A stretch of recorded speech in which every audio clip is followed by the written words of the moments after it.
On stage tonight from Hollywood, Dangerous Assignment.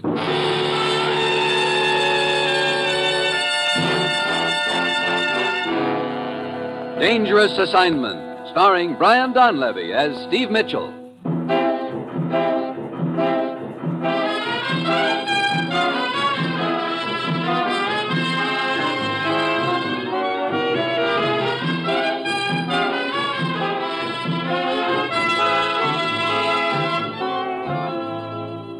Yeah, danger is my assignment. I get sent to a lot of places I can't even pronounce. They all spell the same thing, though, trouble. But when I walk into the commissioner's office, I don't realize it's going to involve my trying to hold Western Europe together with 2 mirrors, a book of matches, and a rusty razor blade.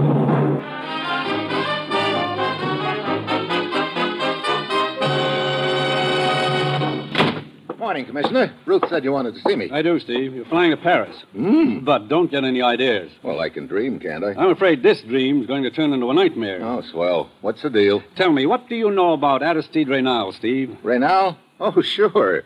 The Swiss Sherlock Holmes. A sleuth of the old school, complete with a derby hat, umbrella, and false faces. But a very right guy, even if he is left-handed. And also one of the sharpest little detectives in the world. That's right. But I see you don't know the latest about him. What's that? Last night in Paris, Aristide Reynal was murdered. What? Yeah, I'm sorry to hear that. I really liked the little guy. Who did it? We think it was our old friend Lupac, Steve. Lupac? Is he still on the loose? More than ever. Now, Steve, I don't have to tell you about Lupac. He's a hired killer and the cleverest man we've ever had in our hair. I'll tell you how clever he is. He's been operating 5 years that we know of. We're fairly sure he's implicated in at least a half dozen assassinations, and yet no one even has a description of him. Yeah, I know that. Look, Commissioner, Aristide Reynal was a sort of a friend of mine, but I don't think you'd be sending me over to Paris to find Lupac for that reason. No, there's a lot more to it than friendship, Steve. You see, representatives of several European nations have been trying to hold top-secret conversations in Paris for the last week. What do you mean they've been trying? Every time they schedule a meeting, one of the representatives meets with a fatal accident, and I don't mean accident. I see. We think Lupac is responsible for those murders, that he's been hired to hamstring those negotiations. Now, Steve, they're going to try to meet again next Monday. Lupac's got to be caught before then. Get over to Paris, work with Inspector Murat of the Sûreté, and find Lupac. Well, that's it. You've got your assignment. Good luck.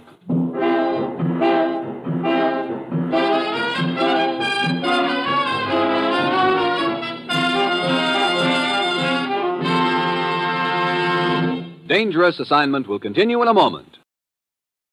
That's what I like about my job. The commissioner's always so nice to me. He gives me a whole weekend in Paris, and all I have to do is find a killer nobody's ever lived to describe. I should be so lucky. Well, it's Friday when I get to Paris. I go to the headquarters of the French Sûreté, and Inspector Murat is waiting for me. Mitchell, all of us here at the Sûreté feel we have lost an honored colleague in Monsieur Aristide Reynal. What facts can you give me about Reynal's murder, Inspector? Unfortunately, very few.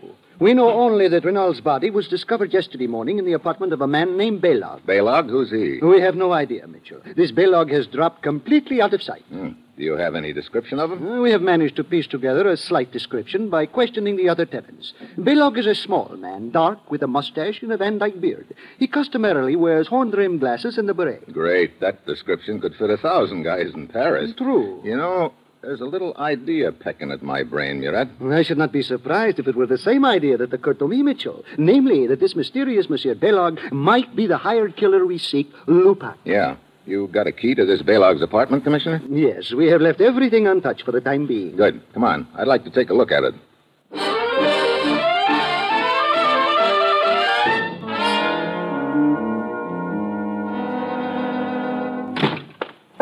As you can see, it is quite a simple apartment. Yeah, pretty bare. You spot any items of interest here? A rusty razor blade in the bathroom. Oh, well, let's take a look. Yeah. And some whiskers in the washbowl. It is possible that Belog, after the killing, decided to shave off his mustache and beard. So now we're looking for a little man with horn-rimmed glasses, with or without mustache and beard. You know, we're getting less to go on by the minute. Funny? Indeed. I do not see any humor in it. No. I mean, this guy Belog must have been a pretty vain gent. How do you mean? He's got 2 mirrors in here. Oui, I noticed that. One of them here over the washbowl on the left side of the room in the corner, and another one in the middle of the wall. Perhaps he needed more light. There's as much light here as there is there. You are right. It is strange. Well, anything else, Inspector? There on the table in front of you. This matchbook? Yes, note that there are but 2 matches remaining on the right side. Right now, I'm more interested in noting the name on the cover. Hugo's. What's that? A small restaurant on the Boulevard de Clichy. Well, when you don't know where to start, I guess one place is as good as any other, Inspector. Besides, I'm hungry anyway. I'll see you later.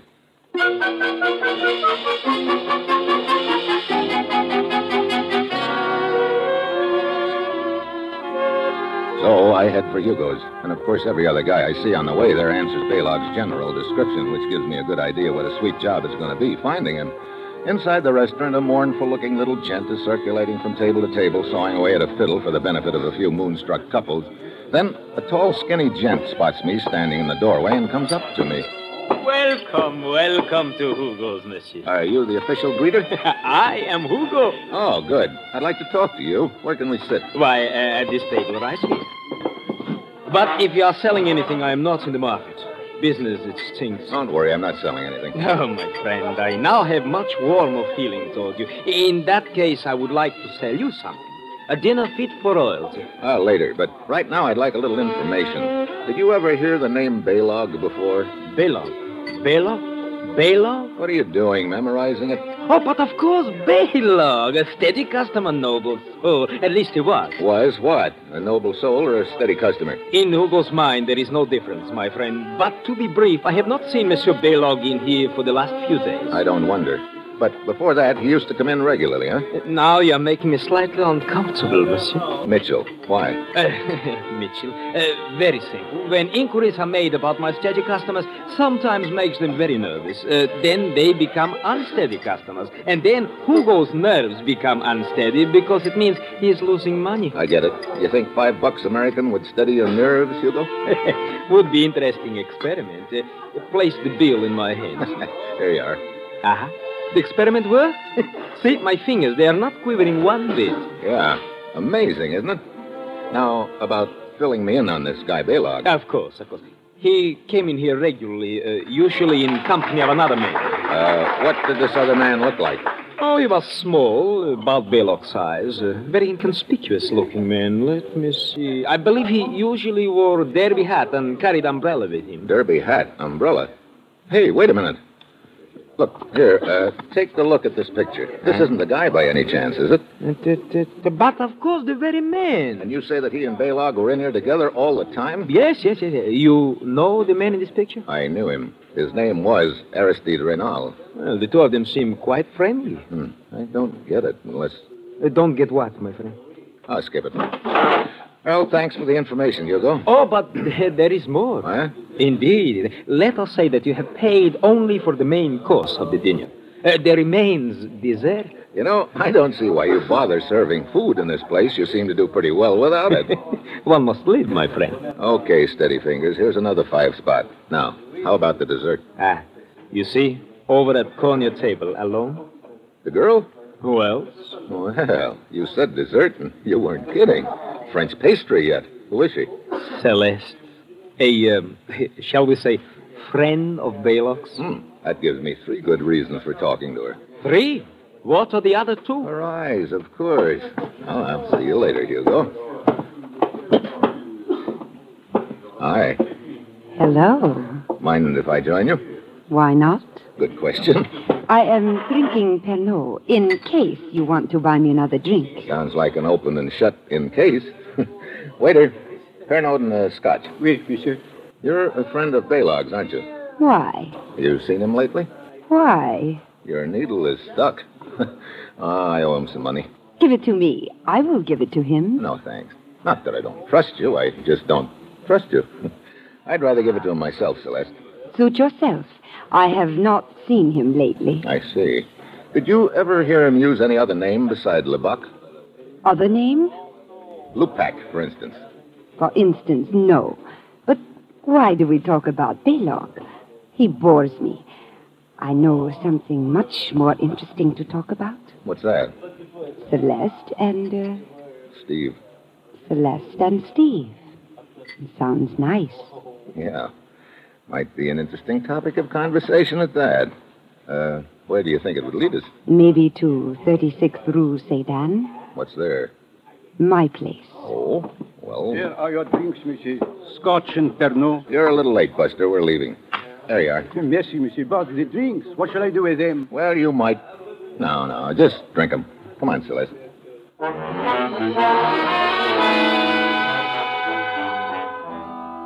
We drive up and stop at her place and start in. Then I catch a glimpse of a figure standing in the shadows of the alley across the street. Could be Balog, alias Lupak. Celeste promises to wait, goes inside, and I walk down to the end of the block. Then I cross over and circle around that block. I came up the alley behind the guy, but when I get into the alley, there's enough light to tell me that no one else is in there. I come out across the street from Celeste's apartment, and still no one in sight. I start to turn for another look back down the alley, but just then an arm swings down out of the doorway beside me, and something awfully hard connects over my right ear. Knocks me to the ground. I fight to get up on my hands and knees, but just as I do, I get it again. I grab for the legs in front of my bleary eyes, but this guy must be enjoying it. The third time is the charm. Out I go.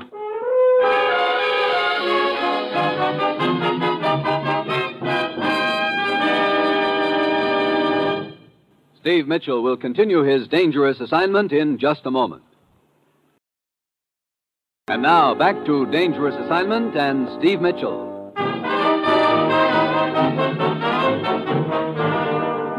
Mitchell! Oh, Mitchell! what? Oh, Inspector Murat. Oh, you are not so bad off after all. Don't take any bets on that. Oh, I'm glad. Brother, my head. What happened anyway? Oh, well, one of my patrolmen heard a commotion. He saw a man dragging you into this alley. The man fled. When the patrolman saw your identification papers, he called me, and here I am. Looks like I was about to get taken for the well-known ride. Who hit you? I wish I knew. Could have been Balog. Hey, that reminds me. Come on, Inspector. We should have a talk with Celeste.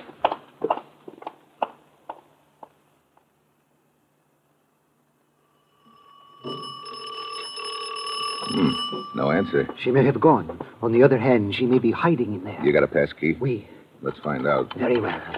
Here it is. Now watch it. Balog may be inside, too. That possibility has also occurred to me. I'll get the lights. Huh, empty. You know, there's something that bothers me about this whole setup. What is it? That's the trouble. I can't put my finger on it. It's like listening to a pretty little tune and hearing a discord every now and then. Like, for instance, Hugo told me that Balog and Aristide Renal were regular customers at his restaurant and that they seemed very friendly. Monsieur Renal was what we might call a detective of the old school. I am sure the idea of assuming another identity and befriending Balog would have appealed to him. Yeah, like I say, that could be it. And if that was the only discord, I wouldn't pay any attention to it. There are others? Just little ones like, why the two mirrors in Balog's bathroom? You think there is a significance there? Right now, I'm having trouble thinking at all with this lump on my head. Look, I'm going back to Hugo's and see if he can give me any more leads on Celeste. I'll check with you later at headquarters.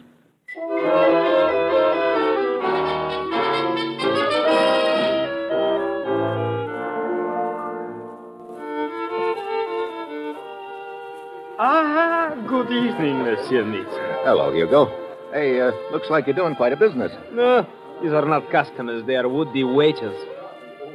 Waiters. Today I need a waiter. I put in paper advertisement, and they pour in a flood. Oh, but I do not think that you come back here to talk about waiters. Did you find your friend Balog? No, I can't even find Celeste. Ah. Hey, there's $10 in it for you if you let me know the next time she drops in here. $10? $10. Is it a deal? My friend, for that I will not only let you know, I will have her here waiting for you in chains.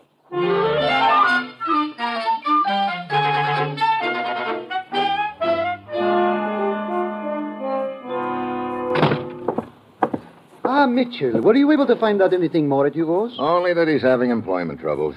Tell me, are you still hearing little discords in this tune we are listening to? Yes, I am. I'm beginning to think that the discords could add up to a whole new tune. But anyway. Hello? Inspectorate? Oui? What? Hello, Kiko. Very well. The trail is warming up, Mitchell. How so? At your suggestion, I have had one of my men watching Celeste's apartment. He reports that a man answering Balog's general description just went inside. Okay. Well, that sort of knocks my new tune into a cocked hat. Come on, let's go.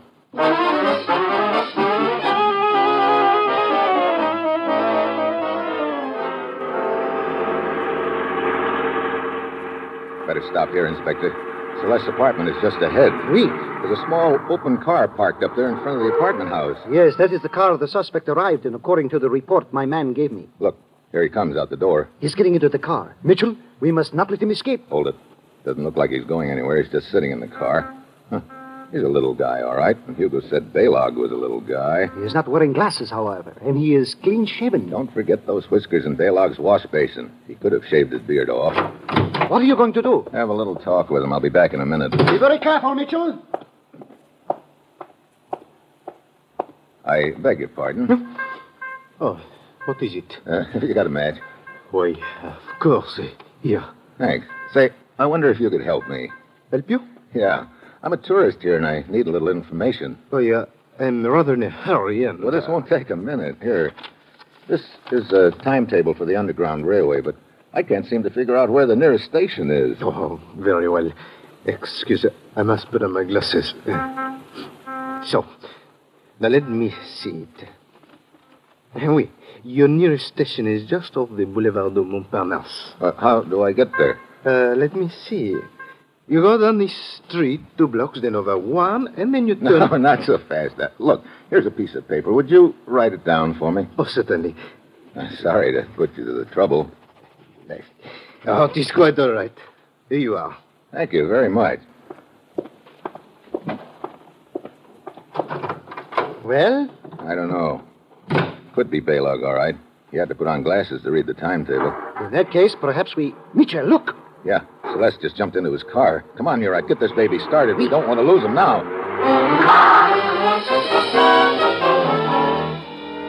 So, for the next 30 minutes, we chased them down a dozen assorted side streets and alleys, but we can't seem to gain on them. Finally, we spot their car pulled up in front of a 4-story warehouse. Neither the little guy nor Celeste is in the car. We pull up behind it. They must be somewhere in that building, Mitchell. Yeah, but where? This is a lot of building, looks like. One of us had better go to the rear entrance, the other take the front. Okay, you, Murat, get back.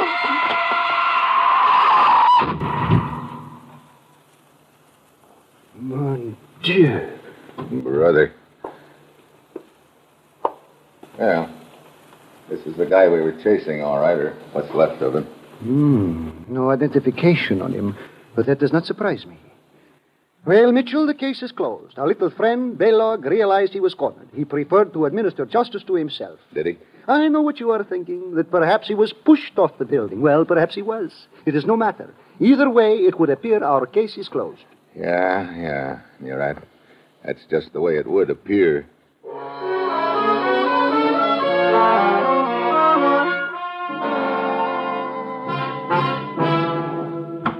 Monsieur Mitchell, international cooperation is a wonderful thing, and it has been a privilege to work with you in this affair. But I must say I am becoming increasingly annoyed at your present attitude. Sorry.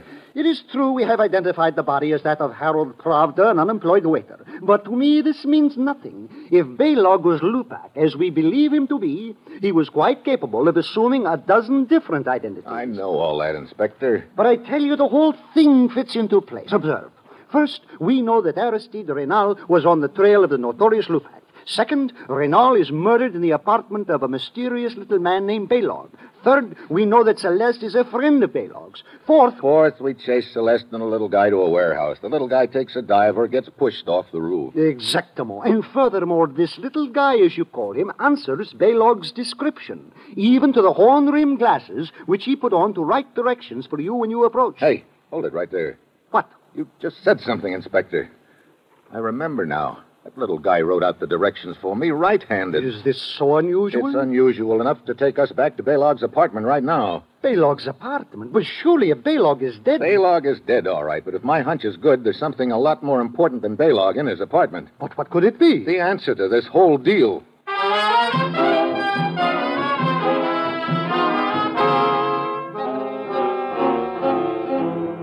Inspector, one of the things you showed me when we were here in Baylog's apartment before was this matchbook on the table. But of course, that led us to Hugo's restaurant. Yeah, and that's all I was paying attention to at the time. I should have paid more attention to the fact that the remaining matches were on the right-hand side of the book.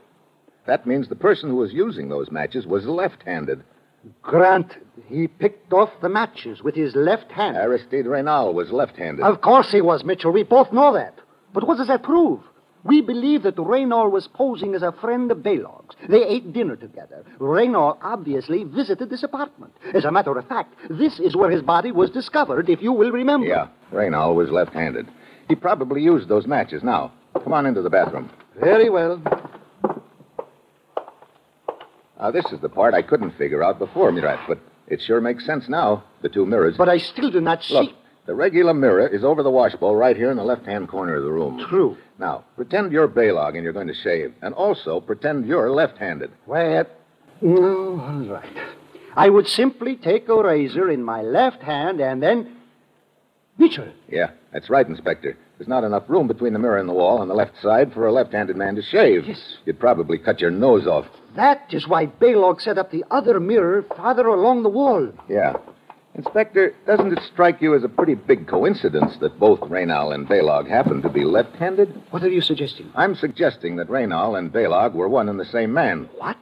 But that is impossible. Is it? Look, we know Reynal liked to adopt various disguises. I think he grew a beard, rented this apartment under the name of Baylog, and went after Lupak. Then, when things got too warm, he shaved off his beard, but it was too late. Lupak killed him, and his body was correctly identified as Reynal. But Hugo himself told us he had seen Reynal and Baylog dining together frequently in his restaurant. That's the point, Inspector. That means that... That means that Hugo was lying. Wait, Hello, Hugo. I figured you'd be pretty close on our trail at this point. I had to be sure you were convinced that the little man who, shall we say, fell off the roof was Baylog. Unfortunately, you're not convinced, that's all. then Hugo is Lupak. That's about the way it adds up. I have that honor indeed. Inspector, the hand away from the pocket, please. I admit there are more artistic ways of killing than with this gun of mine, but I am a practical man. I always suit the weapon to the occasion. You were pretty smart in this deal, weren't you, Hugo? Up to a point. When you found out that we believed there was a guy named Baylog and that he'd killed Reynal, you decided to keep the story alive.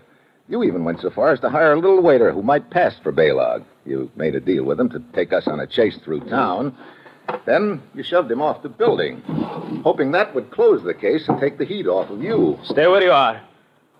So it did not work. However, you are the only two who know it did not work. And you can be easily disposed of. Mitchell, stay where you are. Don't worry, Hugo. I'm not getting any closer to you. I'm just walking sideways. Stop. You know, Hugo, for the first time in your life, you're going to have to make a choice. I said stop. Okay. What do you mean? Up to this point in your illustrious career, you've always been told who to kill. Now you've got to choose. Me or Murat. I shall kill both of you. Oh, no. We're on opposite sides of the room now, and you're right in the middle. Whichever one you shoot, the other's going to jump you, and you won't have time to get us both. So, which one of us it is going to be? Hugo?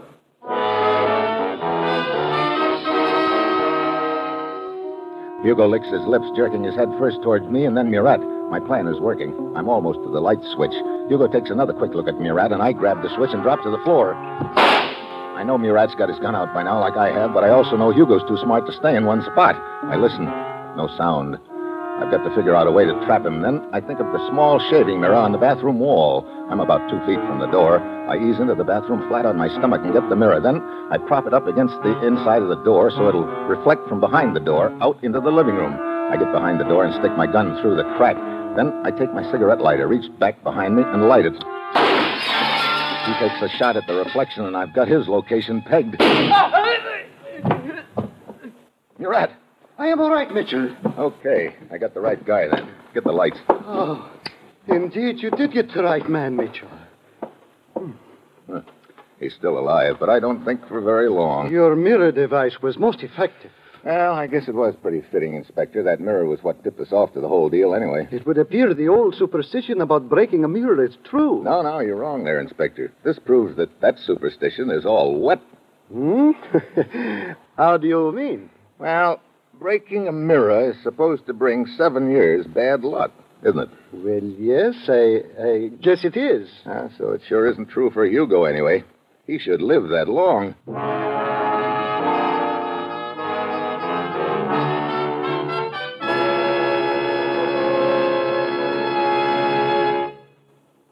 You have just heard the conclusion of Dangerous Assignment.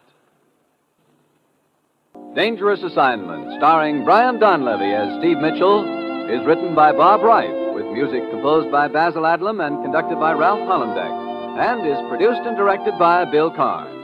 Join us again when Brian Donlevy as Steve Mitchell embarks on another dangerous assignment. Dangerous Assignment came to you from Hollywood. To NBC,